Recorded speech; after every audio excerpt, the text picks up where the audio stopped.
एव च पतितनाथ पावनेभ्यो वैष्णवेभ्यो नमो नमः। नमो महावदन्याय कृष्ण प्रेम प्रदायते कृष्णाय कृष्ण चैतन्य नामने गौरत्विषे नमः। हे कृष्ण हे कृष्ण करुणा सिंधु दीनबंधु जगतपते गोपिशा गोपिका कांत राधा कांत नमस्तुते। ताप्त कंचन गौरंगी राधे वृंदावनेश्वरी वृषभानुसुते देवी प्रणमामि हरिप्रिये। जय श्री कृष्ण चैतन्य प्रभु नित्यानंदा श्री अद्वैत गदाधर श्रीवासादि श्री गौर भक्त वृंदा। हरे कृष्ण कृष्ण कृष्ण हरे हरे हरे राम राम राम हरे हरे। सर्वप्रथम मैं अपने दीक्षा गुरु नित्य लीला प्रविष्टा श्री श्रीमद् भक्ति वेदांत नारायण गोस्वामी महाराज जी के अभय चरण कमलों में अनंत कोटि दंडवत प्रणाम ज्ञापन करता हूँ। उनकी अहेतु की कृपा की वांछा करता हूँ। तत्पश्चात मैं अपने शिक्षा गुरु नित्य लीला प्रविष्टा श्री श्रीमद् भक्ति वेदांत स्वामी महाराज श्रीला प्रभुपाद उनके अभय चरण कमलों में अनंत कोटि दंडवत प्रणाम ज्ञापन करते हुए उनकी अहेतु की कृपा की वांछा करता हूँ। तत्पश्चात हमारे साथ जुड़े हुए सब वैष्णवियों के चरणों में यथा योग्य प्रणाम स्वीकार हो। आप सब लोगों का बहुत बहुत स्वागत है राम कथा के इस सत्र में। कल हमने सुना कि किस प्रकार से महाराज दशरथ सोचते रह गए कि राम क्यों तैयार हो गए। कैकई जी के द्वारा मांगे हुए 2 वर देने को राम जी क्यों तैयार हो गए। महाराज दशरथ सोचते रहे कि शायद मेरे जो इष्ट हैं महादेव शिव जी वो कुछ करेंगे, क्योंकि भावी उमेर सके त्रिपुरारी हुताशुतोष है, वो क्यों नहीं राम को रोक रहे। लेकिन फिर जब रामचंद्र जी उनसे विदा लेने के लिए झुकते हैं, उनको प्रणाम करते हैं, तो फिर दशरथ महाराज को लगता है कि अरे लक्ष्मण लक्ष्मण रोकेंगे राम को। लेकिन लक्ष्मण जी को रामचंद्र जी इशारा कर देते हैं कि नहीं, आपको कुछ नहीं कहना, आप चलिए मेरे साथ। लक्ष्मण जी चले जाते हैं। कैकई जी के मन में भी एक भय तो है कि कहीं लक्ष्मण सारा का सारा जो योजना है उसे पलट के ना रख दे। लेकिन फिर ये सोचते हैं कि जब राम जी ने उनको संकेत कर दिया है लक्ष्मण को कि लक्ष्मण आप कुछ नहीं बोलिए, कुछ नहीं करिए, बस मेरे साथ चलिए, तब उनको लगता है, अब कैकई जी को लगता है कि अब शायद लक्ष्मण अब नहीं कुछ करेंगे, क्योंकि लक्ष्मण तो अपने राम भैया की अनुमति के बगैर श्वास भी नहीं लेते। तो जब तक उनकी आज्ञा नहीं होगी तब तक वो कुछ भी नहीं करेंगे। कैकई जी ये भी समझ गई कि ये सब जितने भी उनको संदेह हैं उनका भान राम जी को भी रहा होगा, तभी तो उन्होंने किसी को कुछ बोलने का अवसर नहीं दिया, किसी को कुछ करने का अवसर नहीं दिया। आए पिताजी के वचनों के बारे में जैसे ही उनको ज्ञात हुआ, तुरंत उन्होंने कहा कि आपके वचनों को मैं अपना शिरोधारण करता हूँ, और आज्ञा लेने के लिए माता के पास चले गए। अब जब वो कक्ष से निकले तो महाराज दशरथ को डर लगा कि उनके प्राण ही जो है वो कक्ष से चले गए हैं। जैसे ही कक्ष से बाहर जाते हैं राम जी, जो मध्य कक्ष में पूरा का पूरा हम देखा कि पिछली बार की सब उनके जो परिषद सचिव हैं, जनपद के प्रमुख हैं, पूरा मंत्रिमंडल जो है वो भरा हुआ है, खचाखच वो कक्ष भरा हुआ है। वो ये देख रहे हैं कि ये सब कैसा विचित्र घटनाक्रम चल रहा है। जो होना था वो तो हो नहीं रहा। सब लोग एकत्र तो इसलिए हुए हैं कि वहां पर राम जी का राज्याभिषेक होना है, उनको युवराज घोषित किया जाना है, और वो हो नहीं रहा। और अब उनको चिंता इसलिए बढ़ती जा रही है कि शंख ध्वनि हो चुकी, इसका मतलब पुष्य नक्षत्र जो है वो प्रवेश कर चुका है, और राम जी और महाराज दशरथ दोनों के दोनों अपने कक्ष से बाहर तक नहीं आए हैं। अब इन्होंने ये देखा कि अच्छा राम जी तो बाहर आए, लेकिन उन्होंने छत्र और चमर लगाने से मना कर दिया है। तो अब ये बड़ी विचित्र बात हो गई, सबको बहुत चिंता हो गई है।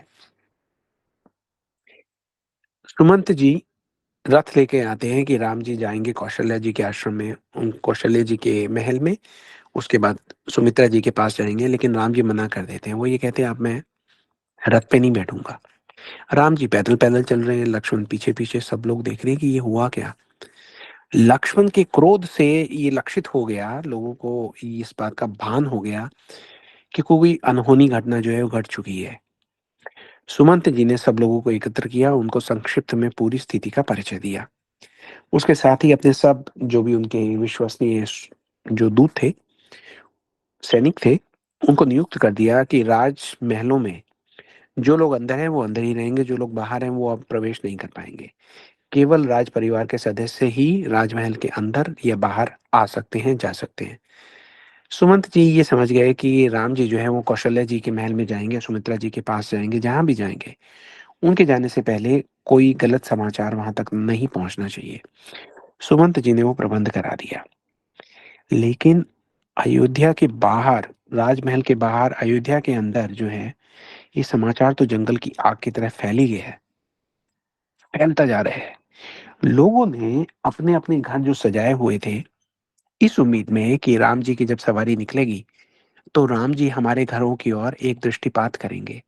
वो देखेंगे कि हम घर तो केवल एक संकेत मात्र है, लोगों ने अपने हृदय सजाए थे भगवान के लिए। तो वो ये सोच रहे थे कि जब भगवान सीताराम हाथी पे उनकी सवारी निकलेगी ना राज्याभिषेक के बाद, तो पूरे नगर में वो भ्रमण करेंगे। उनको दर्शन देने के लिए वो निकलेंगे। तो वो सोच रहे थे कि हम अपने घर सजाते हैं क्योंकि हमारा जो हृदय सजा हुआ है, वो तो हम भगवान को दिखा नहीं सकते, लेकिन कम से कम हम घर दिखा सकते हैं। तो उन्होंने बड़े चाव के साथ अनेक प्रकार की जो सजावट है वो वहाँ पर की थी। अब वो जो सारी सजावट उन्होंने की थी, अब उनको वो सजावट ऐसी लग रही है जैसे यम का पाश हो। यम का पाश समझते हैं आप लोग? कि यम जब आते हैं तो अपने पाश से आत्मा को पकड़कर शरीर से खींच के बाहर निकाल देते हैं। उनको ऐसा लगता है कि सजावट हमें उस सौभाग्य की याद दिला रही है जो हमारे भाग्य में कभी था ही नहीं। बहुत सारे लोगों को तो विश्वास ही नहीं हो रहा कि भई ये समाचार फैल क्या रहा है, सच है या झूठ है? स्त्रियाँ जब ये सुनती हैं क्योंकि उन्होंने पूरा जो है अ, मंगल श्रृंगार किया था, शोकाकुल होकर वो मूर्छित होने लगती हैं स्त्रियाँ। वो ये सहन नहीं कर पाती कि ये क्या समाचार आ गया। बच्चे जो हैं वो रोने लगे हैं। उनको ऐसा लग रहा है कि उनके घर में ही मानो किसी की मृत्यु हो गई हो। पुरुष समाज को तो ये समझ में ही नहीं आ रहा कि क्या कहें कि किसी को होश में लाएँ, जो मूर्छित हो गया उनको क्या कह के होश में लाएँगे? क्या दिलासा देकर बच्चों को चुप कराएँगे? और क्या आशा दिखाएँ किसी को कि वो आशा जो है कम से कम सुनने में तो ऐसी लगे कि ये सत्य है। यानी कि कोई आशा की आशा ही नहीं बची मान लीजिए अयोध्या में, इतना बुरा हाल है। अयोध्या वासियों को अपनी अवस्था में ये ही पता नहीं लग पा रहा कि वो रोष में हैं, वो क्रोध में हैं या विषाद में हैं या फिर शोक के उन्माद में हैं। कुछ उनको समझ में ही नहीं आ रहा कि क्या विचित्र स्थिति हो गई। इतना जल्दी उनके ऊपर ये जो आघात पहुँचा है इस समाचार के द्वारा, अभी वो ठीक-ठीक समझ नहीं पा रहे कि हम हैं कहाँ, हो क्या रहा है। हुँ। अयोध्या में कुछ लोग ऐसे भी हैं, जो इस बात पे विश्वास ही नहीं कर पा रहे। वो लोग एक-दूसरे से बातें ऐसे करते हैं जैसे कोई जिनको कोई तीसरा व्यक्ति सुने तो उसको थोड़ी उम्मीद बंध जाए, उसको लगे कि इतना कुछ गलत हो नहीं सकता जितना बात जो है वो लोग फैला रहे हैं। तो ऐसे लोग जो हैं वो एक-दूसरे से कहते हैं कि कमाल है देखो, लोग किसी भी खबर को सुनकर उसको सच समझ लेते हैं और बावरे हुए जा रहे हैं। अरे मेरी बात सुनो, क्या ऐसा हो सकता है कि रानी कैकेयी अपने राम को वनवास दे दे? बोले ये तो हो ही नहीं सकता। पूरा अयोध्या जानता है, कैकेयी जी के जो प्राण हैं, प्राणों के प्राण वो राम में बसते हैं। तो रानी कैकेयी अपने राम को वनवास कैसे दे सकती है ना? और दूसरी बात आपने सुना कि अफ़वाह क्या फैली है? अफ़वाह ये फैली है कि महाराज दशरथ हुँ? जो महाराज दशरथ हैं, भई हमने माना कि वो रघुकुल वंश के हैं, रघुकुल वंश वाले जो है, एक बार वचन दे देते हैं तो उससे पीछे नहीं हटते और महाराज दशरथ तो रघुकुल वंश के शिरोमणि हैं, चक्रवर्ती सम्राट हैं, ये सब सारी बात ठीक है। लेकिन कितना भी परंपरा चली आई हो, कितनी भी रघुकुल की रीत चली आई हो, अरे एक रीत की खातिर कोई राम का त्याग कर सकता है भला? जन्म-जन्मांतर के सत्य के, तप के, धर्म के फल हैं राम। तो वो लोग एक-दूसरे से को ये कहते हैं कि ऐसा कभी तुमने सुना है कि पत्ते की रक्षा के लिए वृक्ष ने फलों का त्याग कर दिया हो?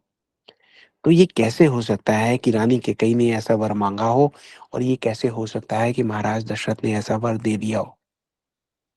अब इन सब लोगों की बात जब नगर के उनके परिवार के जो बड़े बूढ़े हैं, वो सुनते हैं तो उनके आँखों में आँसू जो है वो बहना नहीं रुकते, आँसू जो है बहते जाते हैं। तो अब उनको रोते देखकर जब लोग उनकी ओर देखते हैं तो वो सब उनको समझाते हैं। वो ये कहते हैं कि काश जो तुम कह रहे हो वो सत्य होता। काश जो सत्य है वो सत्य ना होता, लेकिन लगता ऐसा है कि यही सत्य है। अन्यथा एक बात बताइए कि पुष्य नक्षत्र के बीच जाने पर भी यज्ञशाला, राजसभा, राजमहलों का आंगन, ये सब जगह मौन क्यों छाया हुआ है? सब पवित्र तीर्थों से, सागर से, नदियों से, कुंडों से लाए हुए जलराशि को अभी तक श्री रामचंद्र जी के अभिषेक का सौभाग्य क्यों नहीं प्राप्त हुआ? इसका मतलब कुछ ना कुछ अनिष्ट हो गया है। तो ये कह कर ये देखिए, जो परिवार के बड़े बूढ़े हैं, कितना मार्मिक दृश्य है कि ये एक दूसरे के गले लगकर रो रहे हैं। ऐसा लग रहा है कि अयोध्या नहीं है, जंगल है जिसमें आग लगी हुई है। क्योंकि जब जंगल में आग लगती है तो उसके जानवर उससे निकल नहीं सकते। जंगल की आग जब लगती है तो चारों ओर लगती है। जंगल की आग के बीच में जो व्यक्ति खड़ा होता है वो ये समझ नहीं पाता कि बाहर निकलने का मार्ग है तो कहाँ पे है। इस वक्त जो अयोध्या है वो ऐसा ही लग रहा है कि दावा नल में है। जंगल की आग से सब लोग जो है झुलस रहे हैं। गोस्वामी तुलसीदास जी कहते हैं कि इस दारुण दुख की अग्नि को अयोध्या वासों अयोध्या वासियों के अश्रुओं की धार बुझा नहीं पा रही है।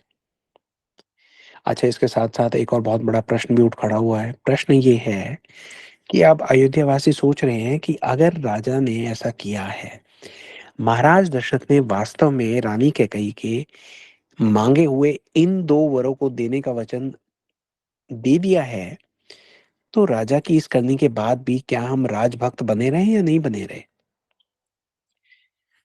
तो देखा जाए तो ये जो प्रश्न है, ये कोई ऐसा कठिन प्रश्न नहीं है। इसका उत्तर तो हमारे जीवन को सफल बनाने की प्रेरणा है। आज भी हम देखते हैं, देखिए जो राम कथा है, कृष्ण कथा है, भगवान की जो लीला है, वो ऐसा नहीं है कि एक युग में थी, बाकी युगों में नहीं है। ये युगों-युगों तक हमारे लिए प्रेरणा का स्रोत है। हुँ? आज भी अगर हम इस प्रश्न को सोचते हैं, जो अयोध्या वासी सोच रहे हैं कि भई जब राम ही अयोध्या को छोड़कर जा रहे हैं, तो क्या हम अयोध्या के राजभक्त बनकर यहाँ पर अभी भी बैठे रहें या हम क्या करें? तो इसके उत्तर में हमें ऐसा लगता है कि हमें भी अपने जीवन में भी राम को अपने हृदय का राजा बनाना है। हमें अपने जीवन में राम राज लाना है। अगर हम राम भक्त होंगे, तभी हम राज भक्त होंगे। आप इसका एक उदाहरण ये ले लीजिए कि भारतवर्ष के लोगों के हृदय से जब से राम भक्ति गई है, तब से राजभक्ति भी चली गई है। जब धर्म ही नहीं है, तो राष्ट्र भी नहीं है। तो ऐसे-ऐसे प्रश्न जो हैं वो पूरे अयोध्या वासियों के हृदय में कौंध-कौंध के प्रस्तुत हो रहे हैं। रानी कैकेयी के बारे में जैसे-जैसे लोगों को पता लगता है, तो उनके विरोध में चहुँ ओर जो अपशब्दों का प्रयोग है, वो होने लगा है। हुँ। सब के सब लोग ये कहते हैं कि ये हुआ क्या? पहले तो वो ये समझ नहीं पाते कि महाराज दशरथ की ऐसी क्या मजबूरी रही होगी कि उन्होंने ऐसा जो वचन है वो दे दिया।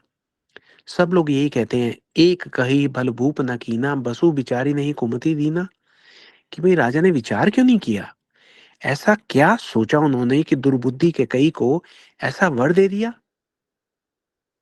हुँ? बोले राजा जो है वो रानी के इतने वश में हो गए कि सब दुखों के पात्र बन गए। स्त्री के विशेष वश होने के कारण मानो उनका ज्ञान और गुण चला गया उनको छोड़ के। अब जब लोग ऐसी बातें करते हैं तो अयोध्या में कुछ लोग ऐसे भी हैं जो धर्म को पहचानते हैं। वो समझते हैं कि कुछ ना कुछ ऐसा हुआ है जो हमें नहीं पता। वो कहते हैं कि एक धर्म परमिति पहचानी नृपहि दोषु नहीं देय सयाने। तो वो जो सयाने लोग थे उन्होंने कहा कि नहीं-नहीं, ऐसे राजा को दोष देना ठीक नहीं है। पहले पूरी बात समझनी चाहिए, क्योंकि महाराज दशरथ जो हैं कोई साधारण राजा नहीं है। वो उस वंश से हैं जिसमें शिवी हुए हैं। वो उस वंश से हैं जिसमें दधीची हुए हैं। वो उस वंश से हैं जिसमें हरिश्चंद्र हुए हैं। हुँ? कुछ ना कुछ कारण रहा होगा। अब उसके जवाब में कुछ लोग तो ये कहते हैं, अरे क्या कारण रहा होगा? कैकेयी के वश में है महाराज, उसकी बात मान ली, और हम तो ये बोलते हैं कि इसमें भरत की भी सम्मति रही होगी, इसमें ज़रूर भरत का भी हाथ रहा होगा। अब जब ऐसी बात किसी ने बोल दी तो एकदम से चुप्पी छा गई वहाँ पर जहाँ पर ये बात बोली गई थी। जिसने ये बात बोली बस वही बोल के खड़ा रहा, बाकी सब लोग तो उनको मुँह देखने लगे।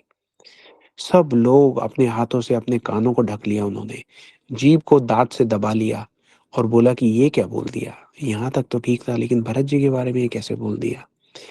भरत जी के बारे में अगर तुम ऐसी बात बोली तो सुकृत जाहि यस कहत तुम्हारे, राम भरत कहूँ प्राण पियारे।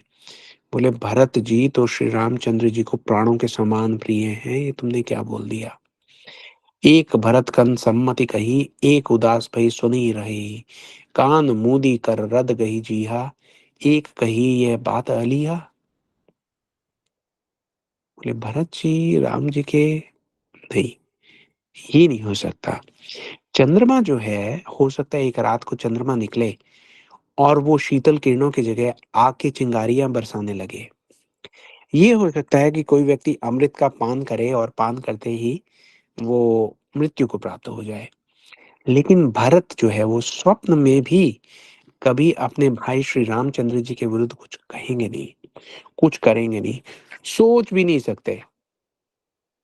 हुँ, तो अब लोग कहते हैं लेकिन ये हुआ तो क्या हुआ? कुछ ना कुछ तो हुआ है। विधाता ने ऐसा किया ही क्यों? सब लोग मिलकर विधाता को दोष देने लगते हैं। एक विधात ही दूषण देहि, सुधा दिखाई दिन बिषु जेहि, खर भरू नगर सोचु सब काहू, दूसह दाहू और मिठाऊ छाहू। सब लोग विधाता को दोष देते हैं जिसने अमृत दिखाकर विष दे दिया। नगर भर में खलबली मच रही है। सब किसी को अपने हृदय में ऐसी जलन महसूस हो रही है जैसे वो आग में जल रहे हों। सारा आनंद, सब उत्साह वहाँ से मिट गया। हुँ?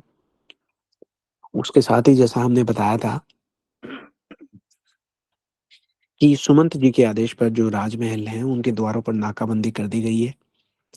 राज परिवार के सदस्यों के अतिरिक्त किसी को भी अंदर आने की या बाहर जाने की अनुमति नहीं है। सुमंत जी चाहते हैं कि राम जी स्वयं ही रानियों को ये सूचना दें। तो कौशल्य जी के महल की दासियाँ जो हैं, वो उनको भी बाहर आने की अनुमति नहीं है। तो ये जो समाचार है अब तक कौशल्य जी के महल के अंदर भी नहीं पहुँचा। जो महल के अंदर है, वो महल के अंदर ही रहा, जो बाहर है, वो बाहर ही रहे। कैकेयी जी के महल में जो कैकेयी जी के महल में देखिए ब्राह्मणों की स्त्रियाँ भी रहती थी। वो कैकेयी जी को धर्म की शिक्षा दिया करती थी और कोई बात हो तो उनको परामर्श दिया करती थी। वो महल के अंदर है। अब ये पूरा का पूरा समाचार निकला तो कैकेयी जी के महल से ही है। इसलिए उनके महल में रहने वाली जो ब्राह्मणों की स्त्रियाँ हैं, जो ऐसा समझिए कि जो रघुकुल की माननीय बड़ी बूढ़ी हैं, ये सब अदरवाइज़ आज के दिन से पहले ये सब स्त्रियाँ कैकेयी जी की परम प्रिय थी। तो गोस्वामी तुलसीदास जी कहते हैं विप्र बधू कुल मान्य जठेरी, जे प्रिय परम कैकेयी केरी, लगी दिन सीख सीलू सराही, बचन बान सम लागई ताही। जब इन लोगों ने कैकेयी को सीख देनी चाहिए और कहा कैकेयी, उनके शील की सराहना की पहले कैकेयी जी के कि कैकेयी तुम तो बहुत सयानी हो, तुम तो बड़े प्रेम से भरी हुई हो, तुम्हें ये क्या हो गया है? तुमसे ये कैसे इतनी बड़ी भूल हो सकती है कैकेयी? बड़ा समझाने का प्रयास करती हैं। आज देखिए वैसे तो कैकेयी जी को ये परम प्रिय लगती थी और इनके वचनों का बड़ा आदर होता था। लेकिन आज इनके जो वचन हैं वो कैकेयी जी को बाण के समान लगते हैं। वो समझा रही हैं कैकेयी जी को कि भई आपको तो राम जो है वो भरत से भी ज़्यादा प्रिय थे। भरत न मोहि प्रिय राम सॉरी भरत न मोहि प्रिय राम समाना, सदा कहूँ यह सब जग जाना। करहु राम पर सहज सनेहु, केहि अपराध आज मनु देहु। कहते हैं कि कहीं तुम तो सदा कहती थी कि श्री रामचंद्र जी के समान तो मुझको भरत भी प्रिय नहीं है। इस बात को सारा जगत जानता है, तो आज ऐसा क्या हो गया कि ऐसा क्या अपराध हो गया राम से कि आप उन्हें वन भेज रही हो? म तुमने कभी पहले सौतिया डाहा भी नहीं किया। ऐसा भी नहीं कि सौतन से मतलब बाकी जो रानियाँ हैं, उनसे तुम्हारा कुछ डाहा रहा हो। सारा का सारा अयोध्या का राज्य है, तुम्हारे प्रेम और विश्वास को जानता है। अब किसने तुम्हारा क्या बिगाड़ दिया जिसके कारण तुमने सारे नगर पर एक वज्र गिरा दिया है? तो वो बार-बार समझाती हुई ये कह रही हैं वो ये कहती हैं कि देखो और कैकई, अगर राम गए, आपने तो कह दिया कि राम चले जाएँ वन में, राम जी भी आपको प्रणाम करके जा चुके हैं, लेकिन एक बात का विचार तो करो कि अगर रामचंद्र जी जाएँगे, तो क्या आप क्या सोचते हो कि सीता जी यहाँ पे रहेंगी? सीता अपने पति के साथ चली जाएँगी, इसमें कोई संदेह नहीं है। जैसे राम गए, पीछे-पीछे सीता जी जाएँगी। और आप क्या समझते हो कि लक्ष्मण जी यहाँ पे रहेंगे? राम के बिना एक श्वास नहीं ले सकते लक्ष्मण, लक्ष्मण भी फ़ौरन चले जाएँगे। और जब ये चले जाएँगे और जब भरत अपने ननिहाल से आएँगे, तो तुम क्या सोचती हो कि श्री रामचंद्र जी के जाने के बाद भरत जो है वो अयोध्यापुरी का राज्य भोगेंगे? वो अयोध्या का राज्य छोड़कर चले जाएँगे। और ये सब हो रहा होगा तो ये तो सोचो कि आपके जो सुहाग हैं, आपके जो पति हैं, वो जैसे ही राम जाएँगे वैसे ही वो अपने प्राणों का त्याग कर देंगे। तो कैकेयी ये जो तुम्हारा वचन है, ये क्या दुर्भाग्य लेकर आ रहा है। ना राम रहेंगे, ना सीता रहेंगी, ना लक्ष्मण होंगे, ना भरत, और महाराज तो अपने प्राण त्याग देंगे, सब उजड़ जाएगा। बोले तुम अपना क्रोध छोड़ दो कैकेयी। कैकेयी जी को बता रहे हैं, लेकिन कैकेयी जी को ये सारे जो बातें हैं, ये आज ऐसा लग रहा है कि वो सुनकर भी नहीं सुन रही। सब ब्राह्मणों की स्त्रियाँ उनको बहुत समझाती हैं, धर्म की दुहाई देती हैं, उनको ज्ञान देती हैं, उनको कहती हैं कि आप शोक और कलंक की कोठी मत बनो। अगर भरत के लिए तुम्हें राज्य ही चाहिए, अगर जो प्रश्न है वो राज्य का ही है, तो राज्य दे दो। भरतई अवसी देहूँ जुबराजू, कानन कहा राम कर काजू। बोलो भरत को आप युवराज पद दे दीजिए, लेकिन एक बात तो बताइए कि श्री रामचंद्र का जो स्थान है, वो वन में है क्या? कानन कहा राम कर काजू, वहां जाकर राम ने क्या करना है? राम कोई वन के योग्य हैं क्या? राज्य चाहिए तो भरत को राज्य दे दो, क्योंकि श्री रामचंद्र जी तो राज्य के भूखे है ही नहीं। धर्म धुरी न विषय रस रूखे, वो तो धर्म की धुरी को धारण करने वाले हैं। विषय रस से तो वो उनमें कोई रुचि है ही नहीं, में तो उनकी आसक्ति है ही नहीं। तो ये बिल्कुल मत सोचो कि अगर वो वन नहीं गए तो भरत को वो राज्य लेने नहीं देंगे। तो बोलो अगर फिर भी तुम ऐसा सोचती भी हो कि राम के यहाँ पर राज्य में रहने से भरत के राज्य में विघ्न आएगा, तो राजा को ऐसा वर ले लो कि श्री रामचंद्र जी जो हैं वो घर छोड़कर गुरु वशिष्ठ के आश्रम में रह जाएँगे। बड़े प्रसन्न होकर वहाँ रहेंगे। तुम ऐसा कर लो। अनेक प्रकार के सुझाव दे रही हैं कैकेयी जी। फिर चेतावनी भी दे रही हैं। वो ये कह रहे हैं, हे रानी, अगर तुम हमारे कहने पर नहीं चली, तो तुम्हारे हाथ कुछ भी नहीं लगेगा। देखो अगर जो तुमने कोई हास-परिहास किया है ना महाराज से, कोई बात कही है, तो ये जान लो कि ये सब लोग उसको बड़ी गंभीरता से ले रहे हैं। जाओ जाकर सबको बता दो कि मैं तो हास-परिहास कर रही थी, अपने इस अपराध के लिए क्षमा माँग लो। खुद ही सोचो, राम सरिस सुत कानन जोगु, कहा कही सुनी तुम कहो लोगु। राम जैसा पुत्र जो है वो क्या वन के योग्य है? लोग तुम्हें क्या-क्या कहेंगे?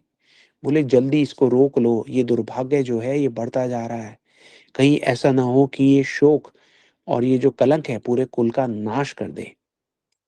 बोले उठो इसको रोको कैकेयी, कुछ ऐसा करो कि पूरे नगर का शोक और तुम्हारा कलंक मिट जाए। कोई तो उपाय करो कि कुल की रक्षा हो जाए। श्री राम जी आपको नमन करके यहाँ से चल गए हैं, वन की ओर ना निकल जाएँ कैकेयी, उनको लौटा लो, हैं? तुलसीदास जी कहते हैं जैसे सूर्य के बिना दिन, प्राण के बिना शरीर, चंद्रमा के बिना रात, निर्जीव और शोभाहीन होता है, वैसे ही श्री रामचंद्र जी के बिना अयोध्या हो जाएगी। ब्राह्मणों की स्त्रियाँ कह रही हैं, हे भामिनी, तू अपने हृदय में इस बात को तो समझ के देख। बहुत सीख दी उन्होंने, जो धर्म की दृष्टि से सुनने में मीठी थी और परिणाम में हितकारी थी।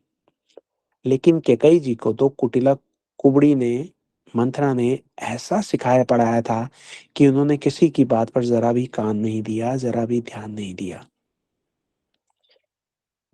अब ये सारी स्त्रियाँ जो हैं वो हार गई। उन्होंने कैकेयी जी के रोग को असाध्य समझ लिया।